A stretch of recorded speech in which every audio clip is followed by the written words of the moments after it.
Hi! It's Levels Plus Whenever time, episode 88. And it's super early in the morning, so it's a little bit on the darker side, but these lights sure come in handy. So today will probably be the last episode before we jump into awards season, or the game awards that I do. In terms of a Levels Plus Whenever episode, I'll be reacting to Game Awards announcements later this week. But for today's episode, I want to talk about two things. Neither of them are fun. I want to talk about Street Fighter VI costumes and how outrageous the cost of those are. And then, if you know me, and you know how I feel about Beyond Good and Evil, you'll know why I'm going to be talking about it today. So, before we do that, let's get the pickups done real fast. I got the WandaVision series DVDs, which that's my favorite Marvel show still after all this time. And I'm glad that I actually have it physically, just in case something happens to Disney Plus. And then, on a completely selfish note, I've got my book, Isolate Volume 1, here, which I'll be talking a little bit more about on a specific post on my brand new portfolio site, which is my old collection of goods site, jfieldstead at wordpress.com. The link is in the description. And I've also developed 3 since the last video, and that is 2023 photos and has a memorial to my sweet boy Finn in the back. So that's what's been going on that book front that I promised you about. Oh no, I broke the display. Alright, so let's begin with Street Fighter 6. So, as you can see, thanks to Capcom's YouTube page, there are a whole bunch of fantastic looking costumes for the characters that were in the base game for Street Fighter 6. There are just some really well done costumes. And, you know, the one thing that Capcom did not do in the initial reveal was tell us how much they were going to be. And the Ninja Turtle avatar outfits were very expensive. Basically, you would be paying the cost of the game in order to get all 4 of those, which seemed a little outrageous. And as much as I love Street Fighter 6, it's in my top 30, which I just figured out. The one area that it is definitely problematic is its monetization practices, because while the game has a pretty solid, decent amount of avatar options in terms of clothes and all that you can get just by playing World Tour, they are also offering a lot of extra stuff that you need to get with fighter coins or with drive tickets. I forget what the tickets are called. And you can't just outright go buy them on the PS Store. You have to go through their currency. And the costumes are in the same boat. I can't go onto the PS Store and buy Kimberly's Outfit 3 through the PS Store. I have to buy fighter coins in order to do that. So let's just quickly jump out and go to this Polygon article on the piece, because it kind of explains how that works without me turning my PS5 on. So let me just zoom this in since it's a little hard to see.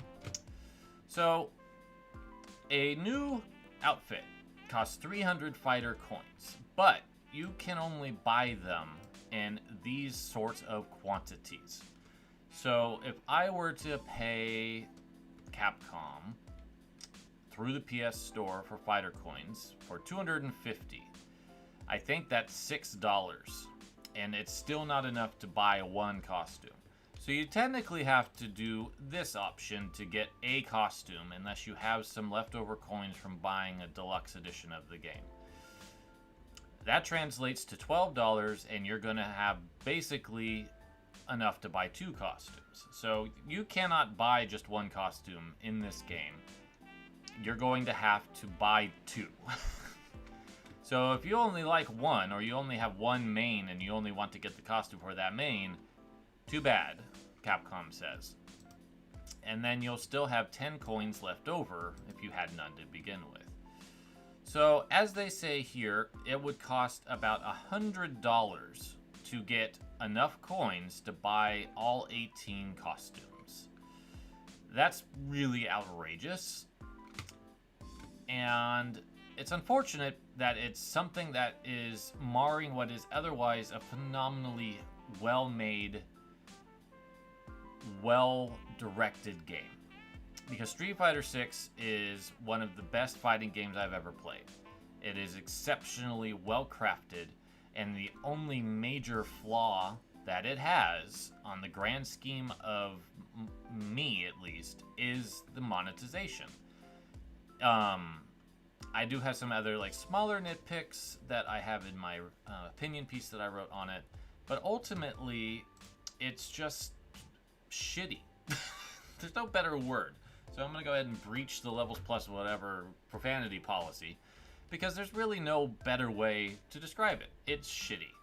It's I hate to use slap in the face because that makes me think of Mega Man and the controversy from about 10 years ago.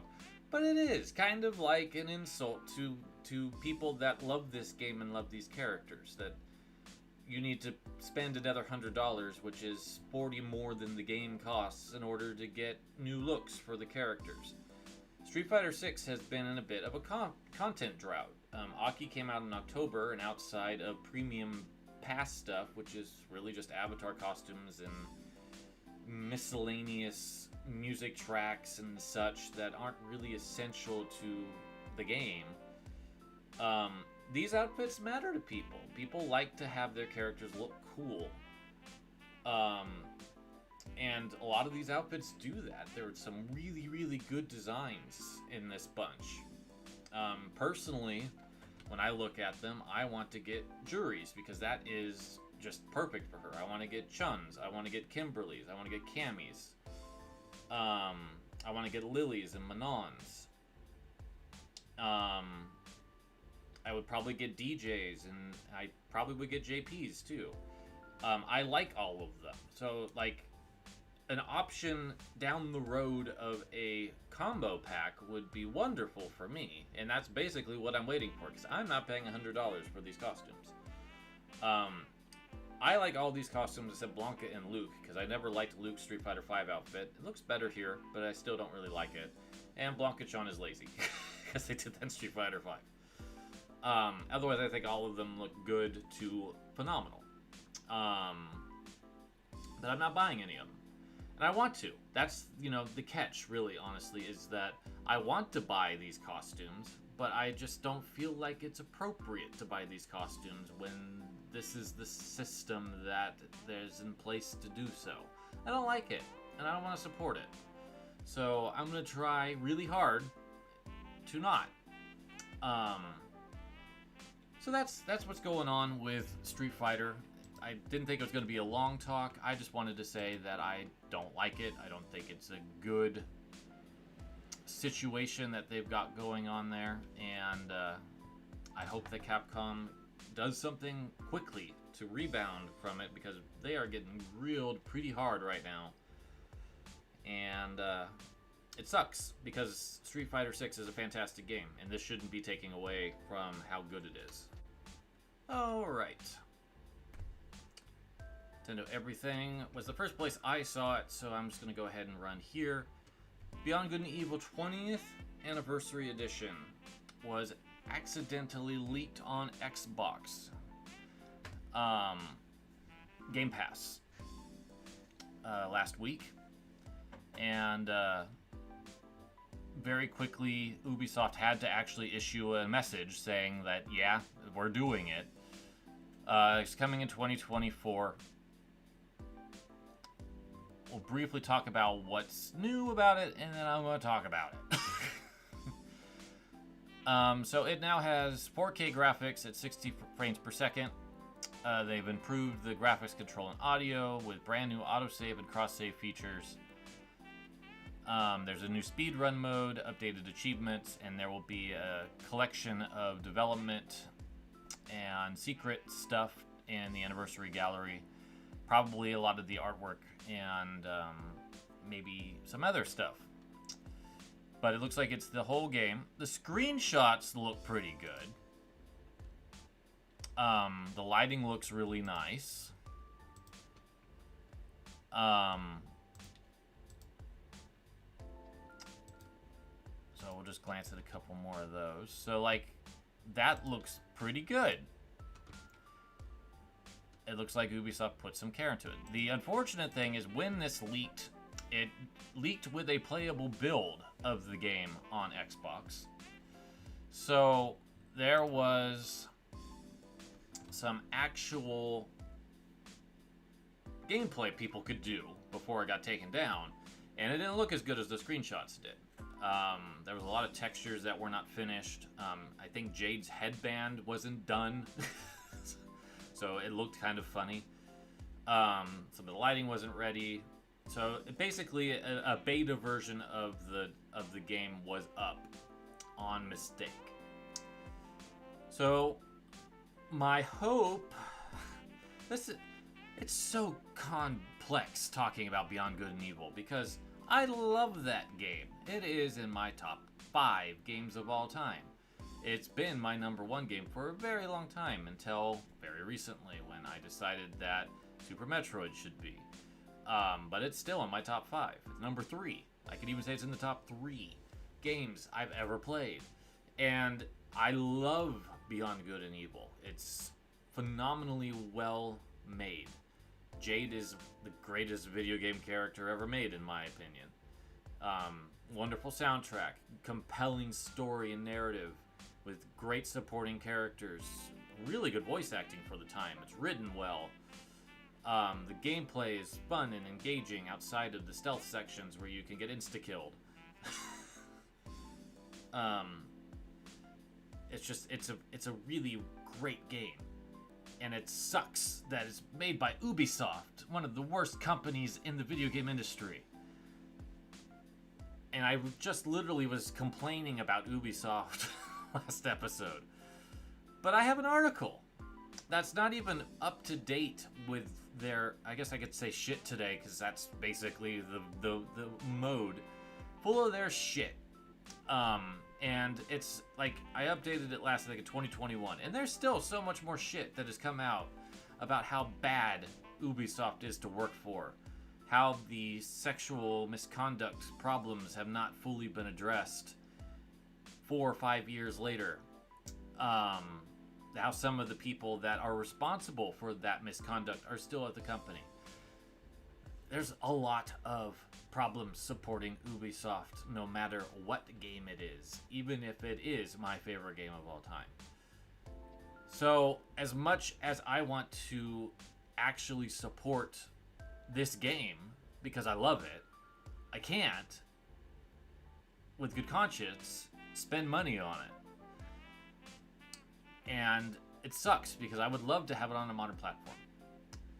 So what's going to probably end up happening is I will get a gift card at some point next year as part of my work, and that'll be when I pick it up.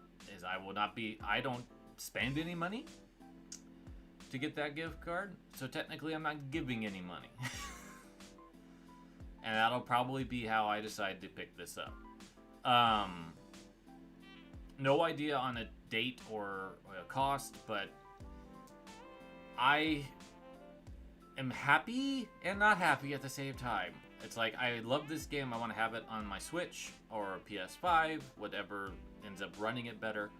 I do not want to give Ubisoft any financial support.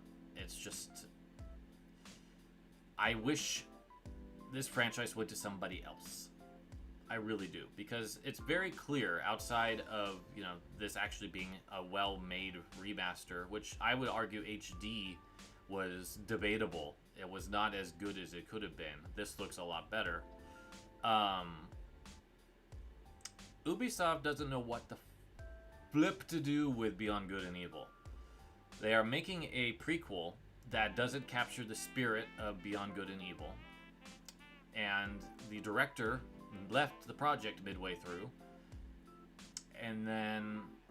Actually, no, I guess he would be a producer. The original director of Beyond Good and Evil left the project midway through, Mikhail Atzel. And the director of Beyond Good and Evil 2 has passed away last year. And Ubisoft has not said anything about it in years. And I don't expect them to, because I would imagine it's pretty close to vaporware.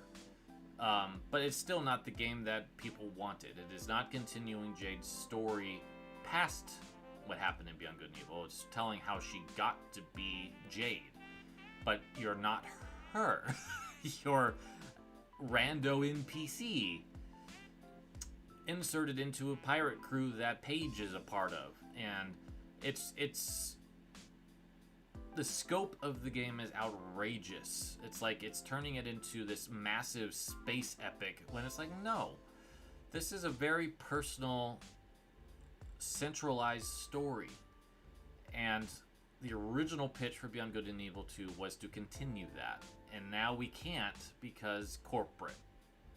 Because the higher-ups at Ubisoft felt that Jade wasn't a good enough reason to continue the game. Or continue the franchise. And that's basically why I have a lot of issues with Ubisoft around Beyond Good and Evil, is because they don't know what the hell they're doing with it. And they don't respect Jade. They don't respect her story. It was very clear when they pitched Beyond Good and Evil 2 and they aborted that concept and changed it into what it is now for the sequel. It was extremely clear when they put Jade in the Far Cry Blood Dragon TV show spin-off that basically shows a blatant disregard for any of the integrity of their characters. Rayman being a coke addict is a prime example, but they redesigned Jade so she doesn't look like she does in this game, and she might have some of the properties that Jade has, but she's not Jade. She's a different character, and they don't care because they'd rather have money. They would rather have money than integrity. So I have complex feelings about a new version of Beyond Good and Evil. And it's one of those things where it's like, I want people to love this game. I want people to try this game. I want people to experience this game. But I can't say, give Ubisoft money to do so. Never will, never can. I am sure that there will be ways to get this without giving them money. And the biggest sin, perhaps of all, is that this anniversary edition is going to be just hive-minded into that Ubisoft online experience that nobody wants except Ubisoft. Nobody really cares about doing that except Ubisoft. So you'll probably have to create an account to even play the silly game. And that, I think, is just not... I don't like that. I've never liked that. I don't like that trend. I had to do that with Street Fighter 6. Speaking of Street Fighter 6, I didn't really care for it because I'm not going to play it online. That's not what I bought Street Fighter 6 for. I bought it to play World Tour mode and to enjoy playing the characters whenever I want to. And if I ever have somebody over, I'll play the game with them locally. I just don't have an interest to pay Sony $100 to have online access for a year. That's not how I want to roll. So I expect, based on what I've seen of the footage of the game, that you will probably need an Ubisoft account to even play the silly thing. And I'm just hoping, fingers crossed, that that actually isn't the case, because I don't want to do that. And if that is the case, then I can very easily write this off as that's great, I'm happy for you, you evil company. I am not going to even give you free money to play this if you're going to force me to get into your infrastructure. Nope, not doing it. So, that's the fun of being someone who's trying to be even the just remotest bit ethical when it comes to not supporting a company whose standards don't align with your own. And if you want more of me just really going off on Ubisoft about things, I've got articles all about why I don't like them, why I have this conflict about Beyond Good and Evil on Levels Plus that you can read. That'll be in the description for you to check out if you want.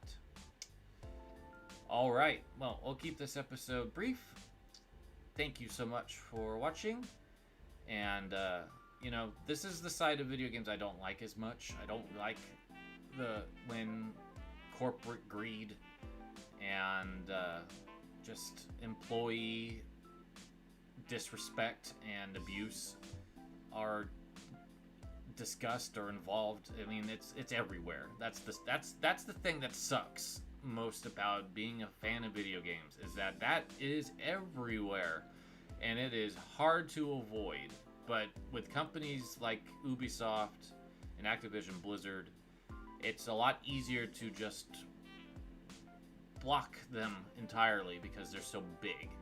And generally speaking, outside of Beyond Good and Evil, Ubisoft doesn't really do anything that I'm into, and Activision Blizzard really doesn't do anything that I'm into. So it's kind of, it's easy. It's when you get into like the SNKs that it gets harder, because I want to support that company, but I don't want to support the Saudi Arabia government. So it's just like, We'll see you at the Game Awards reaction in a few days. Till then, take care.